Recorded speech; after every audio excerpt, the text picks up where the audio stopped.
Good morning. Good morning to everyone here and every one of you that's online with us this morning. As a church, we're committed to help solve the issue of food insecurity. And we serve clients on the first Wednesday of the month, usually about 200 families.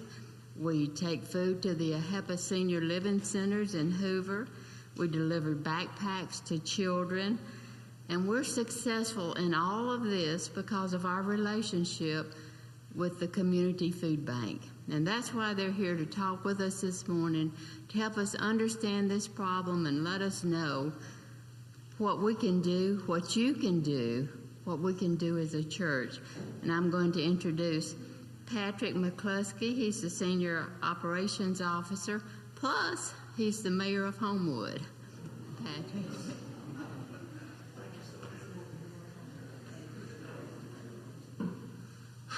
Well, good morning, everybody. Y'all doing okay? I can see the rain didn't keep everybody from coming out today, so that's wonderful. I'm glad you guys are all here, and again, thank you for everybody who's attending online. Again, my name is Patrick Mccluskey. I'm the Interim Senior Director of Operations with the Community Food Bank. Have been with them just under a year. It'll be a year at the end of this summer. So I'm very excited. I will tell everybody, even though being the mayor of Homewood, this is the best career decision I have ever made. So I've really enjoyed my time so far, and I look forward to many years to come with the Community Food Bank. I do want to say thank you to Sylvia Sumners, everyone involved with the Bluff Park Pantry, the United Methodist Women, and the Bluff Park United Methodist Church for having us here today. Sylvia actually asked us to come and have an informal discussion on food insecurity, where the food comes from, what services are available to those who are in need. So our presentation today will be just kind of a snapshot of the need in our area, how the problem of food insecurity is a daily decision for many families, and excuse me, and what the Community Food Bank and our partners are doing every day to help. These conversations are so important to have, and the awareness needs to be put out there. And again, it's groups like you guys that are allowing us to come in and speak to this that really helps drive that. I also want to thank our Community Food Bank team. Not everybody's here, but some of whom are with us today. And I want to send a special thanks out to David Appleby, who is here, Brooke Allison and Amber Lott from our agencies team.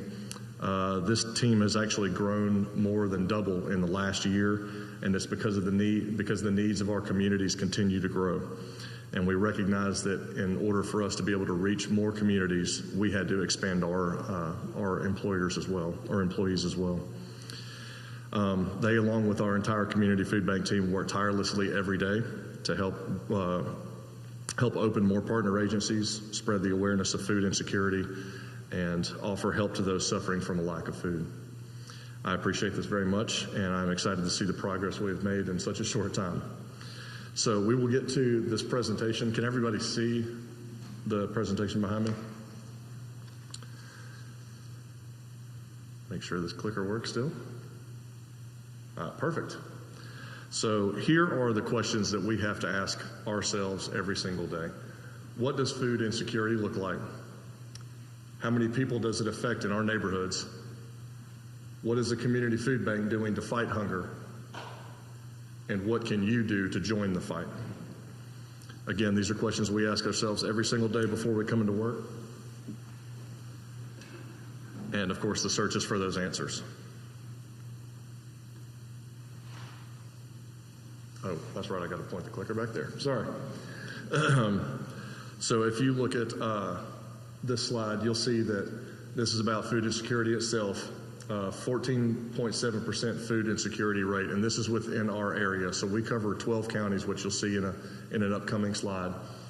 But 1 in 5 people and 1 in 4 children are food insecure in our service area. Those numbers equate to about 229,000 food insecure people and just under 67,000 food insecure children. When the pandemic began, food insecurity actually rose by 30%. As you can imagine, everybody was going through hard times. The need in food actually grew 30% just from the pandemic starting. And as I mentioned earlier, here are the counties that we serve.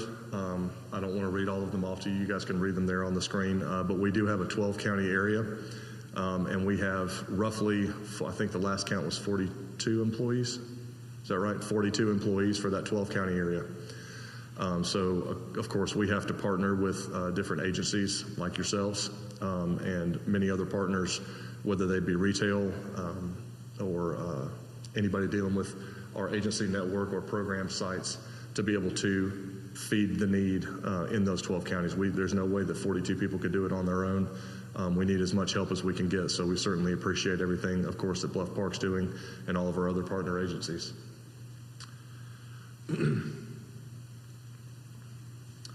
So these are the choices that you see among the needs. These are the things that people are looking at every morning when they wake up to find out, okay, where does my money need to go? What do I need to spend my money on?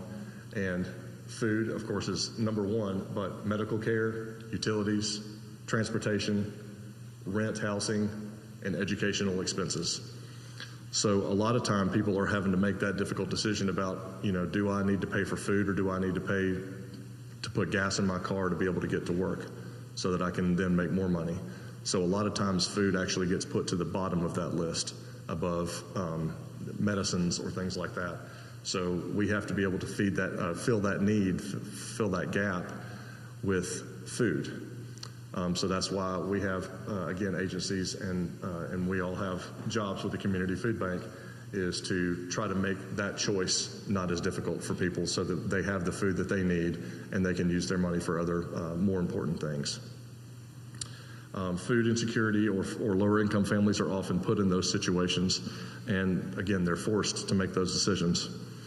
A lot of these expenses do not offer wiggle room for lowering costs. As we can see, inflation has risen quite a bit in the last several months, and we just want to make sure that they're not forced to lower their food spending. This can mean buying less food or opting for less nutritious, wholesome foods that are needed for health and well-being. So that's, again, some of the trade-offs that they have.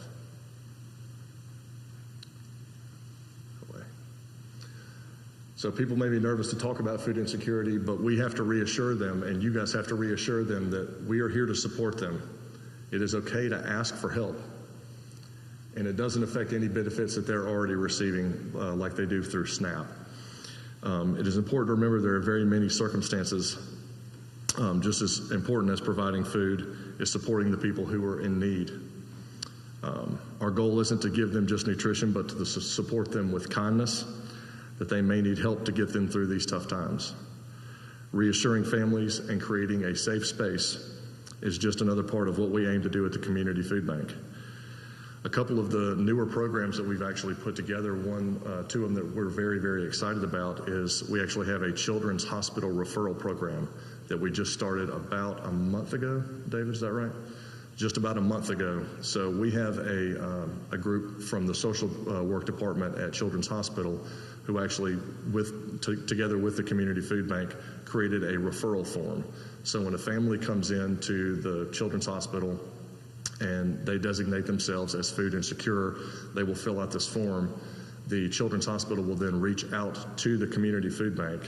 We will then reach out to that family, to a partner agency in their area, because they do have to give an address on that form, and then also copy Children's Hospital on it as well, so that everybody's on the same page, so that when that family is discharged from the hospital, they know exactly where they need to go to be able to get food.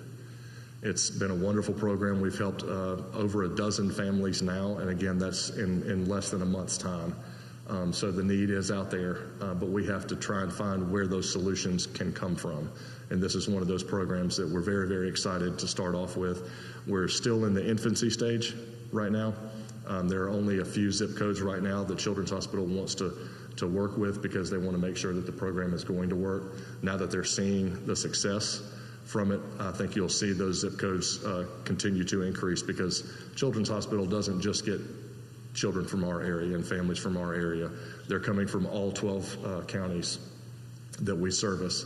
So we want to be able to point them in the direction of agencies or places to be able to access food in their areas when they get home, because they're not going to drive back into Birmingham to be able to do that. It doesn't make any sense. So we want to be able to connect them with a group where they are. And then the second program that we've started is with the Department of Agriculture. It's the LFPA, or the Local Food Purchasing Agreement. This is something that through the Department of Agriculture, we actually sat down and met with them last week, and they are going to provide produce and fruit for all of the food banks throughout Alabama. There are several, of course. We have 4 main ones, and then we have the others that are spun off. But we have now the options that the state government is actually going to provide more fruit and vegetables to us, because our relationships with local farmers has not gone well over the past several years. We have so many socially disadvantaged farmers that are hurting right now. And so that's what this program actually does. The State Department partners with these particular farmers to be able to grow on our behalf. They then get the food to us, and we get the food to you, and then out into the community. Again, it's part of that healthier and more nutritious offering that everybody is actually asking for.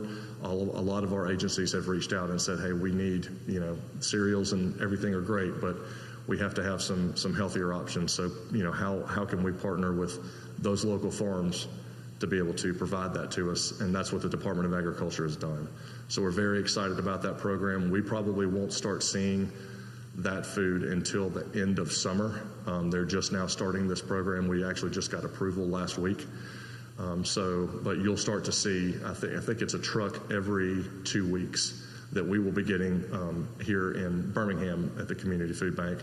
And then other food banks will get deliveries as well. But they're sporadic, because a lot of the farmers that we have that we're partnering with are down in South Alabama.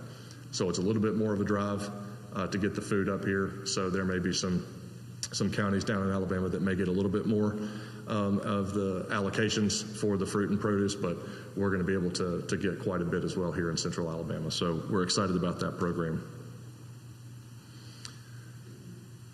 If you look at our mission statement, our mission is to feed people in need today and foster collaborative solutions that will end hunger tomorrow. We're not only working towards feeding families in need today, but ultimately working towards a place where we are not needed at all. It'd be great if the 4 people sitting here and the person standing before you didn't have to have a job. But unfortunately we do. And that need is great and continues to grow. It would be a blessing for us not to have the job, but since that need is still great, the community food bank, will continue to be there. So you can see in 2021, 19,400,000 pounds were served across 12 counties. You can see down at the bottom just this graphic where it says we secure the donations, we move the food, we safely store and distribute donations, our partners open their doors, and together we feed the people who are in need. That number, the 19.4 million pounds, actually translates to about 16.2 million meals that were served in that same time frame. This certainly could not have been accomplished without our network of agencies and people devoted to ending hunger in Alabama. And of course, this network, again, includes all of our partner agencies and our programs partners, our devoted volunteers, and our generous donors. So we have to thank every one of them. Again, there's no way we could do this on our own.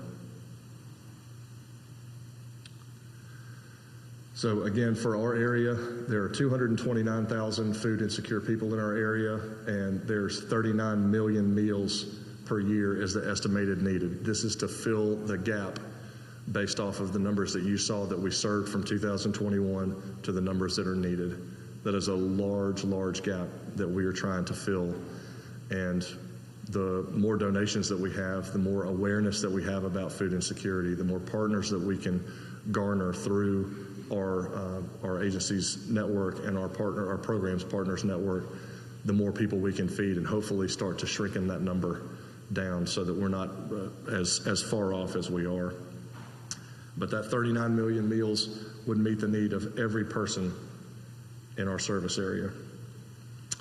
there's enormous strides that need to be taken in serving these meals, and certainly in the past years, and we still have a ways to go.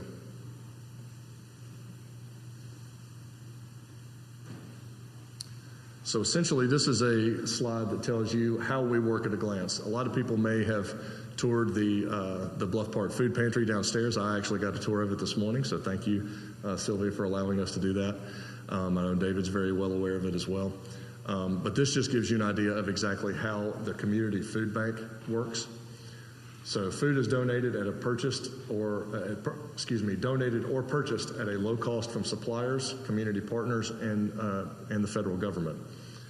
The food is delivered and sorted through the community food bank warehouse. Volunteers who come into our warehouse twice a day. There's 2 shifts a day. They will actually sort the food, pack program boxes, and do quality control.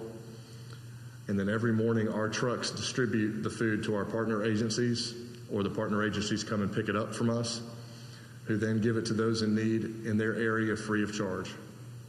Program boxes and fresh produce are also prepared and distributed at mobile pantries throughout the month, and those are all open to the public. So again, the volunteer section of our work is we have 2 shifts that come into the community food bank every single day. This ranges from small church groups to the Boy Scouts of America to Regions Bank. We have several people that come in every single day from 9 to 11:30, and then again from 1 to 3. So anybody can volunteer their time and help, again, sort that food, because when we have, for instance, since it's new on my mind, we actually had the Stamp Out Hunger food drive last Saturday. That was through the U.S. Postal Carriers Network. They brought in just over 103,000 pounds of food in one day. All of that came to our warehouse. We had a bunch of volunteers through United Way, through our agency network, and all of our staff was there on hand to be able to put that food into totes, and then it was pushed back to our sorting area. Volunteers will be going through this food for months to be able to get these things sorted, because they have to be sorted into categories once they reach us, before then it gets out to you guys and to the community. So, yes, ma'am.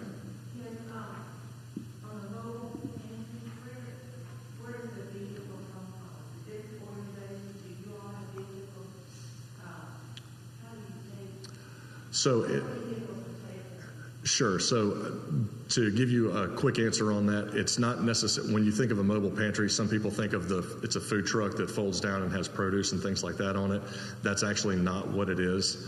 We're actually delivering the food to where we call the food desert areas, and there are programs, partners that have volunteers that go and meet at, it could be a church parking lot, it could be a civic organization area, but it's basically when they don't have a building like we have here at Bluff Park, or like they have here at Bluff Park. It's actually something that we go to a specific area, bring the volunteers, our trucks come with the food, and then it's distributed that way. Yes, ma'am.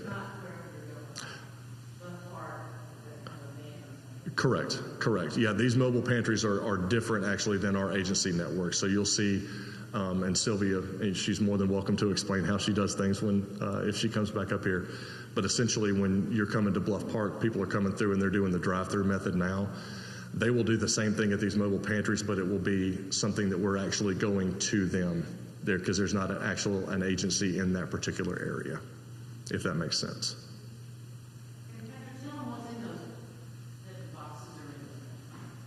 Tell the products in the box. Yep. So sure. So it's okay. The question was what food is actually inside the pantry boxes that we fill. It's a mixture of canned meats, canned vegetables. They also have rice, beans. Several different items. A lot of that stuff is low sodium or low fat as best we can, depending on what the donations are when they come in. Because again, we want to be able to offer a more healthy and nutritious meal. And then there's also a produce box, not a program box, produce box that goes with it. And then sometimes, depending on if we have received donations or if we've received food from the USDA, there will be a protein in there as well.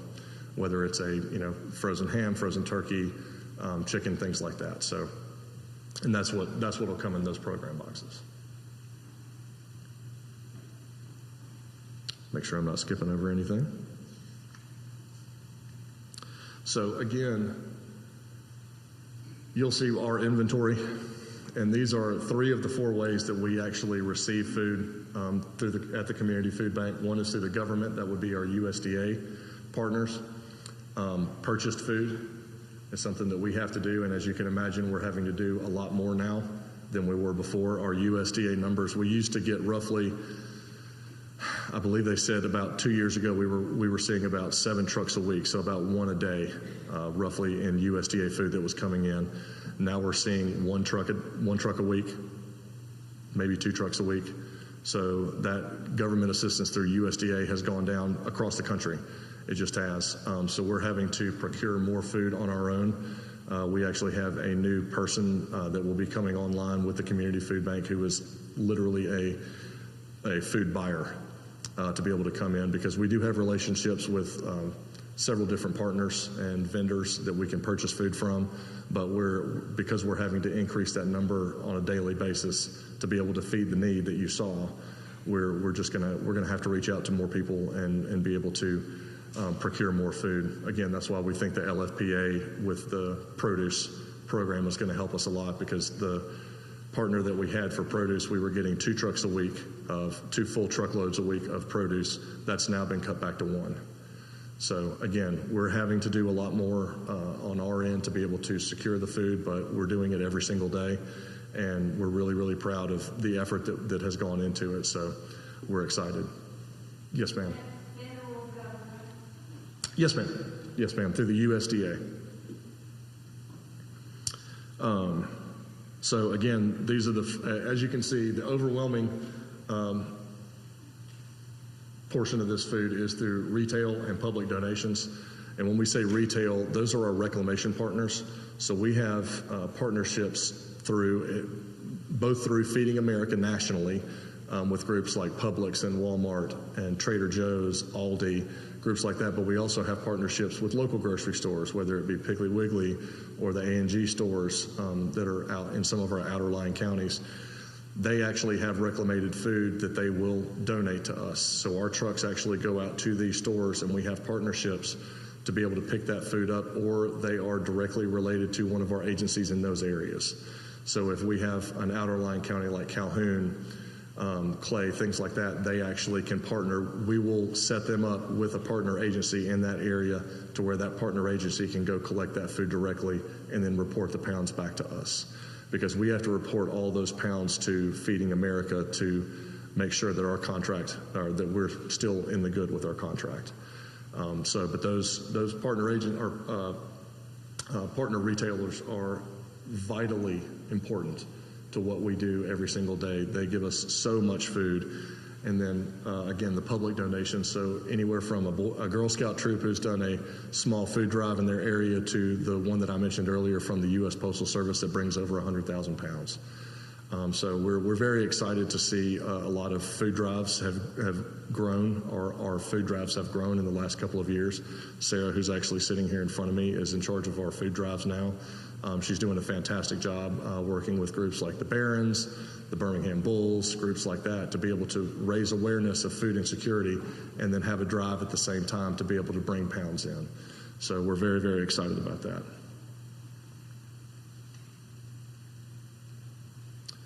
So these are some of our partners. You can see we have 260 partner agencies, Bluff Park United Methodist being one of those, 35 mobile pantries, 24 senior programs, 15 kids cafe programs, and just over 8,000 volunteers that we have that are working directly with the community food bank. This is where our success comes from, right here. These are the people that we have to have in order to be able to serve the need that's out there. For us to be able to do what we do, these are the groups that have to partner with us, and we're so glad to have them on board. Excuse me one second. Does that union program include Meals on Wheels, or is that separate? That's actually separate. Yes, ma'am. So we have specific programs that I was talking about earlier, where we will go to a certain site and they will specifically feed seniors in their area. Yes. So, stand back at the microphone. So some of our partners, you can see our partner agencies, and that ranges from just being a food pantry, like the one here at Bluff Park, or we have actual soup kitchens or residential facilities like the Foundry out in Bessemer. Their products are ordered from the community food bank, whether they pick up once a week, twice a week, or once a month. Every agency is different. It's just like saying when you've been to one food bank, you've been to one food bank. It's the same way with agencies. Everybody does it a little differently, but they're certainly meeting the needs of their community, and we're excited for them to be partners of ours. And then the mobile pantries, which we talked about earlier, is the drive-through style, and a lot of our agencies have actually gone to the drive-through style as well. COVID actually, one good thing that may have come from COVID is the fact that people, I think, learned how to be a little bit more efficient and effective. And instead of having people come into the building, actual drive-through methods are better to where you can serve directly to the car, and you can serve more people in a shorter time frame. And everybody is, of course, limited in time in what they can do. Volunteers aren't around all the time.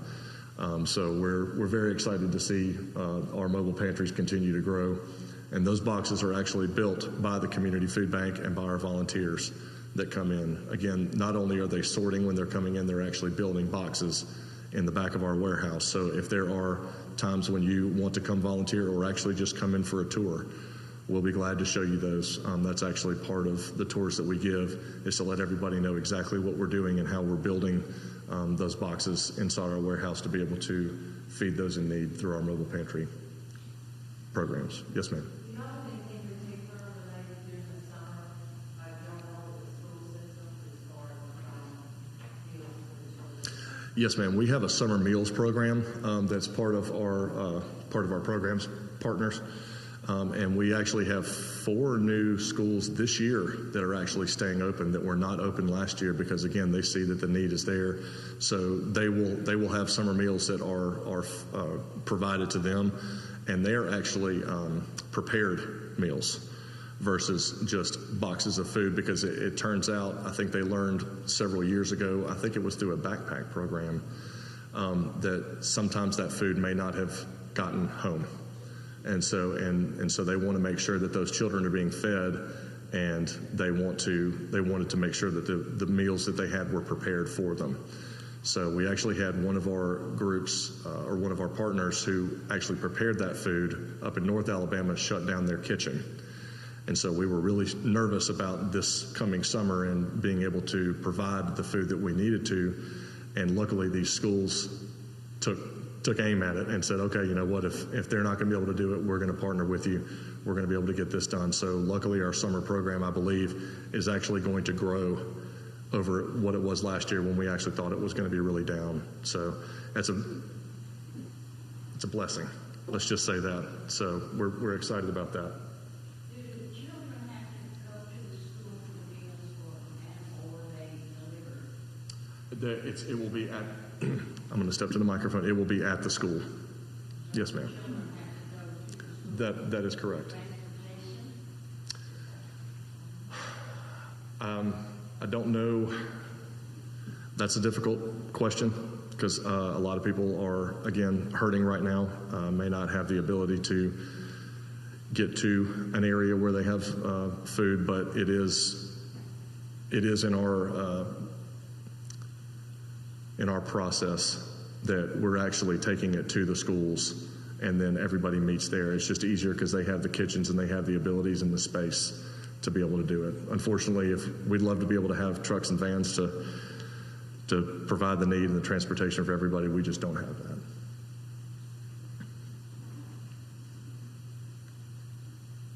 Again, some of our other partners that we mentioned earlier, some of our senior programs geared towards seniors and is targeted in senior areas. And then our Kids Cafe, so we have summer meals, and then we just finished our after-school meal program because, of course, school is out this week. But then we'll start, the summer meals will go away and the after-school meals will start back up when kids start back at school in August.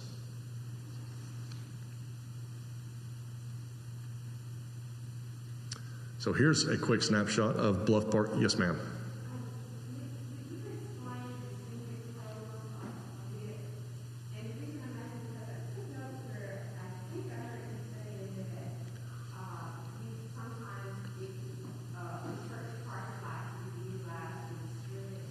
Mm-hmm. Yeah.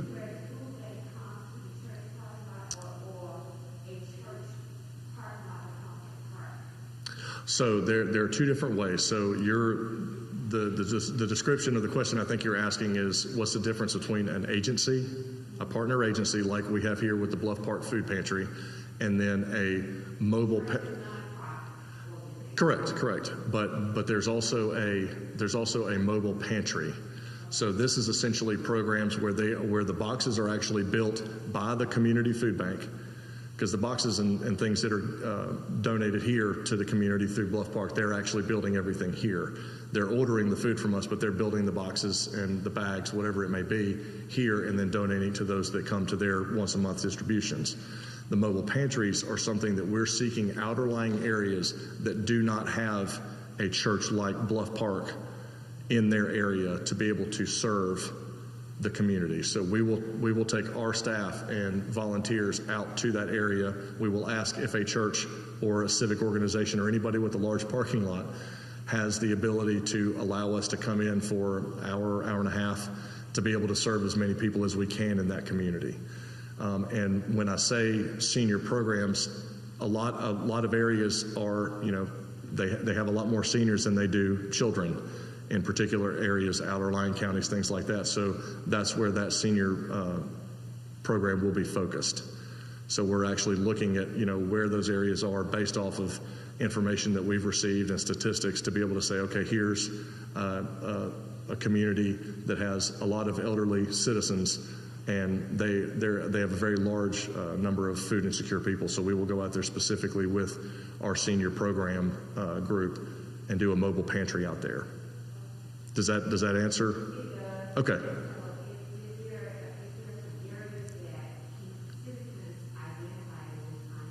Mm-hmm. That's right. Yeah, that's one thing. The very last slide to you guys is probably the most important slide, and that's how to contact us, so that we can be able to point everybody in the right direction, whether it's somebody who wants to become an agency, to be able to partner with us, to volunteer with us. We will be able to put you in the right direction, because none of this could happen without you guys. So Bluff Park, real quick, just a snapshot on Bluff Park United Methodist Church and the Bluff Park Food Pantry. It's a partner since 2010. So in 2021, they had just over 49,000 meals served and just under 1,600 people served in 2021. The distributions here are the first Wednesday of every month from 9 to 12. Again, this is an agency distribution. Oh, is it 7 to 12? Okay. Well, I apologize. This was the information that was given to me. So I apologize. I apologize. It wasn't David. Let's just say that. Yeah.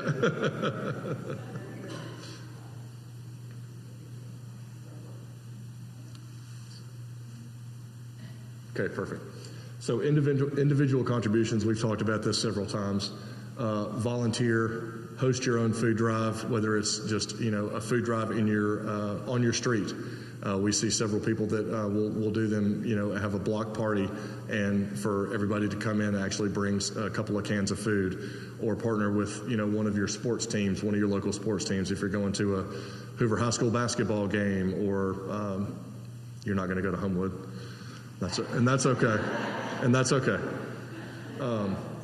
But anything you can to raise awareness and bring a food drive in your community, you'd be surprised at how generous people really are. So food drives are a great way to get them involved. Donations, certainly you can do a fund drive instead of a food drive. If people don't feel comfortable actually bringing food somewhere, they can just donate online to a particular fund, and Sarah can actually help create one of those for you, or just write checks to the Community Food Bank of Central Alabama. We certainly will take those as well. And then also become a pantry. like what Bluff Park has done here. If there are churches or if you have friends in other areas, you're like, hey, listen, here's what Bluff Park has done. Here's what the community food bank is doing now. Do you see somebody in your area that you think could be a pantry? Whether it's a church, again, or a civic organization, whatever is out there, we need help in growing that number. We need to have more partner agencies to be able to fill that 39 million meal gap that we talked about earlier. So anybody that you know that can partner with us would be fantastic. Again, the most important page for you guys, our contact information, phone number, our address as well. Certainly like us on all of social media, whether it's Facebook, Instagram, or you can go directly to our website, which is feedingal.org. There's a ton of information out there. There's statistics, there's numbers. It lets you know where you can actually find food. So if you have somebody that you've heard from in another community that's like, hey, listen, I don't know where I can access food in my area. If you go to our website and go to our Find Food button and click on it, it will tell you exactly where you can find a partner agency like Bluff Park Pantry in their particular area to be able to provide food for them. So, and then lastly, again, thank you guys so much. We appreciate the partnership that Bluff Park Pantry certainly has with us, but for the church to allow us to come in and talk today, I know it's a lot of information, and there may be a lot of questions that come, not only in the next few minutes, but you may leave and go, you know what, I should have asked that question. Please feel free to reach out to us at any point in time. We are glad to either meet with you. Again, we'd love to have you come in for a tour. We'd certainly love to have you volunteer. But any way that we can partner together and more is just, it's the better for not only us, but for the community as well, for us to be able to feed our 12 counties. So I'll ask these wonderful people here from the food bank if they want to come up here and join me, they can. But if you guys have any additional questions that you'd like to ask, or Miss Sylvia, you can certainly, if you want to take some time and talk about the Bluff Park Pantry, you're more than welcome. He can. If anybody has any questions, absolutely. Yes. David Appleby, I'm the Agency Relations Manager at the Food Bank. So I spend a lot of my time traveling to pantries and meeting with the people that run them and hearing about what they do. Your last name? Appleby. We also survey this. You're that guy. It's true. Sometimes I have the scary clipboard. Please. Yeah, talking about the need for volunteers, is there an opportunity or program set up for some people that actually maybe regularly receive food from the food pantry or attend Bluff Park for the recipients to actually try to help and volunteer and give back? That is a very good question. We always want to be sure that people know that no kind of service or payment is ever required for food. It doesn't get you more food. It's completely separate from receiving food. But if people are interested, we don't have anything special, especially set up for that, but they'd always be welcome at our facility or at one they know well. We're not going to turn down any volunteers. I'll be flat out on this. It's not going to happen. We could always use an extra set of hands, and even if it's for a short amount of time, we're glad to have it. What's your relationship with gleaning agencies like the Society of St. Andrew? You have to have a really fast turnaround from gleaning the field. All of those we developed. We know their work, and they are wonderful. The local leader there, Elizabeth, is a good personal friend of mine. We work side by side, but we don't have a lot of crossing paths, but we keep an eye on what each other are doing because they do fantastic work, and they're wonderful folks. They, I would say they're in the same space on a slightly different track, but they're fantastic. David, I don't know, I didn't know this, but just, would you tell them a little bit about the breast milk bank? You know, can you tell them about that? The Mother's Milk Bank? Yeah.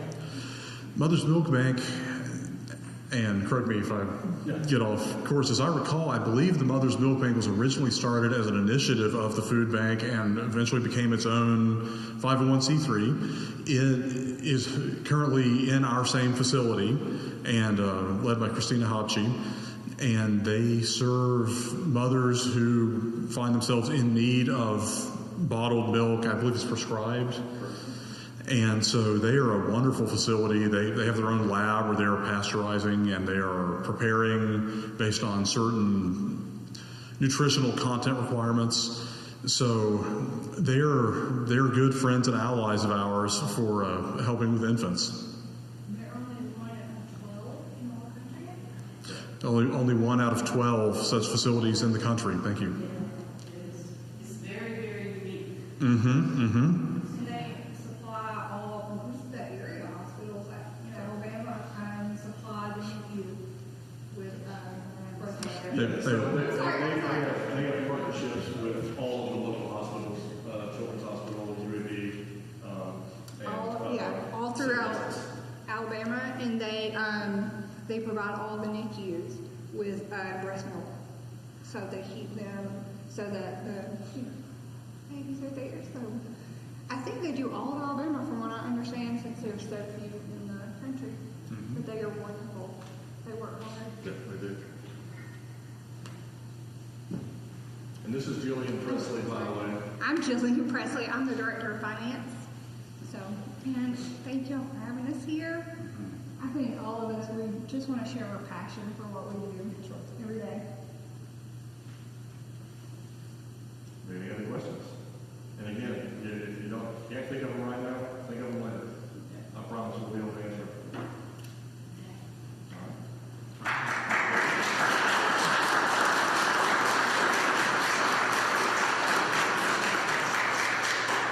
I want to thank these guys for coming, and just for a little information, each month our church does a mission focus. So the mission focus for June is going to be food insecurity. So each week, pay attention, you're going to see something different. The first week of June, we're going to focus on Feeding America. Feeding America is the United States group. And then the next we'll do the community food bank. We will do what we're doing here, and then we're going to do an international one also. So pay attention, you'll learn a lot more. Just to give you an idea, if you don't know how we work with our food pantry, one of us puts in an order to the food bank. We choose from their inventory. Kay Adams and I handle that. We order whatever's on the inventory. We have guys who are getting older that need help that pick up that food. I'll just tell you who those are. J.B. Thrasher, Gary Adams, Andy Holder, John Sumners, Jim Powell, Chris Matheson. These guys go over there and pick up about 3,000 pounds of food, bring it back. Then there's another group like the Cummings who come in and put that food on the shelves. Then there's another group that Julie Adams heads up. They come in the Sunday before the first Wednesday pantry. They pack the bags. We have Connie Wright, who works looking for volunteers if you'd like to help. There is a lot of things that you can do. We have people that deliver. We had 10 different people that deliver to the senior citizens at the AHEPA centers. We deliver straight to their apartments. We have John Sumners, who delivers to people in the community. So there's a lot if you'd like to be involved. In fact, it takes about 40 to 50 volunteer contacts each month to make this happen. We work with the Community Food Bank. We also have Bundles of Hope that work with us. They're on their own now, but they started working through us. We hand out 8,000 baby diapers a month. We hand out 900 adult diapers a month. So we've got a lot going here, not to say there's not more that we can do, because we can. And we would love any of you that would like. We're supported by our church, by donations. We are not included in the church budget. We are totally supported by donations, totally. The Girl Scouts do food drives for us. The Hoover Service Club gives money. Hoover Helps gives us money. We get donations from everywhere. And I would love to tell you that we spend about $32,000 a year purchasing food for the community. So you should be proud. But we couldn't do it without these folks. Can I tell them how much we pay? We pay 16 cents a pound for the food. That's the only reason we can do that. So, any other questions? I was writing down all kinds of stuff here to see what we could do. Correct. We do the weekender backpacks. If you think that there's not people in our area that need food, just think about this. We deliver 24, not us, but a group, 24 backpacks each week to Bluff Park Elementary School. That means there's families in this area that are food insecure. Hoover Helps in the city of Hoover, you could look them up on their line. There are lots of backpacks delivered in this area. So we have a lot here that need food. It's a passion of mine. It has been for a very long time, We received a grant of $12,000 from Canterbury and the Beeson Fund to help us get going with this, and we've been going strong ever since, and we continue to grow. Any questions? Leonette. I want to ask you and the food bank to project into the next 2 to 3 years. What do you see happening differently, or the kind of needs that you want to see over the next 2 to 3 years for planning purposes? I'm going to Well, as I mentioned earlier, and I'll let David speak to this as well, as far as the agency partners go. When we went up to, I had a conference up in Louisville about a month ago, and this was through Feeding America. Again, it's our partner organization, our parent organization throughout the country. The governmental subsidy through USDA, those numbers aren't going to change, at least anytime soon. So over the course of at least the next year, I don't know, I can't say anything about 5 years from now, but at least over the course of the next year, probably 2, those numbers will either continue to decline or stay flat like they are now. So it is going to be incumbent upon us to be able to purchase more food or work with partners who will donate more. So it's finding more relationships with grocery stores, local grocery stores, increasing the amount of reclamation that we get from our national partners, again, like Publix and Target and places like that. So those partnerships are really important. We're going to have to really cultivate those, grow the ones we have and cultivate new ones as far as being able to procure more food.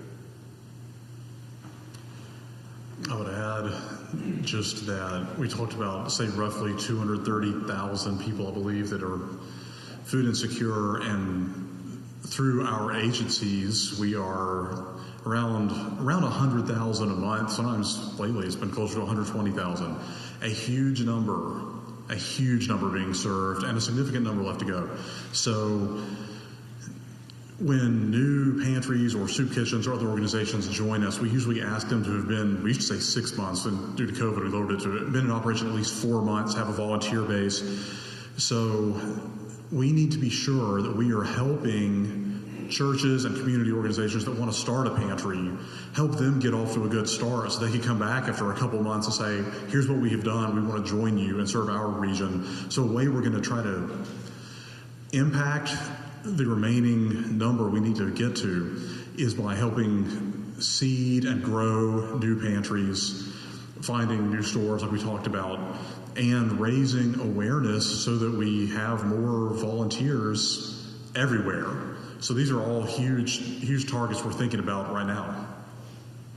And just to give you an idea, we had a goal this year. We started off in January with 136 partner agencies at the time. 236, excuse me. And now our latest number was at 245. So we're actually starting to grow, but some of those have left. COVID took its toll on several people, as you can probably imagine.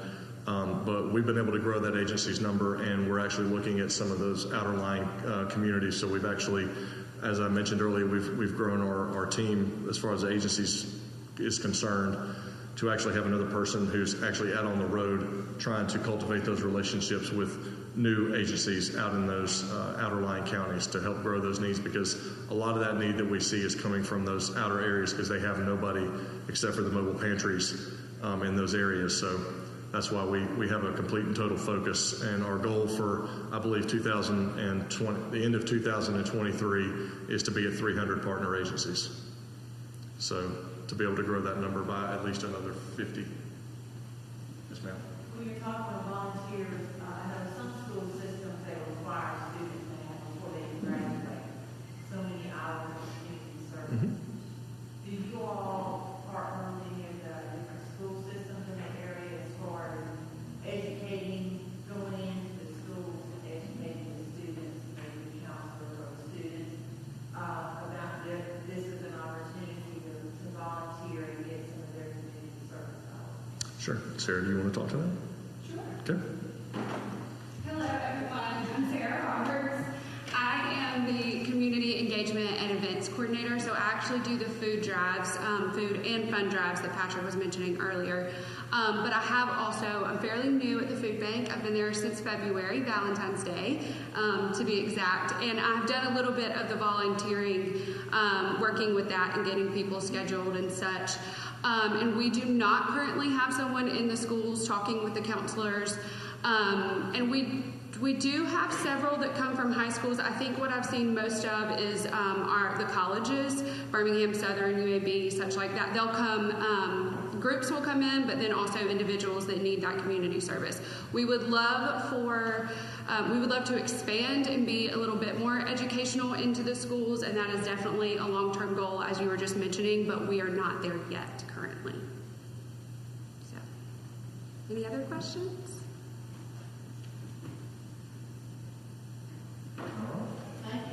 Thank you.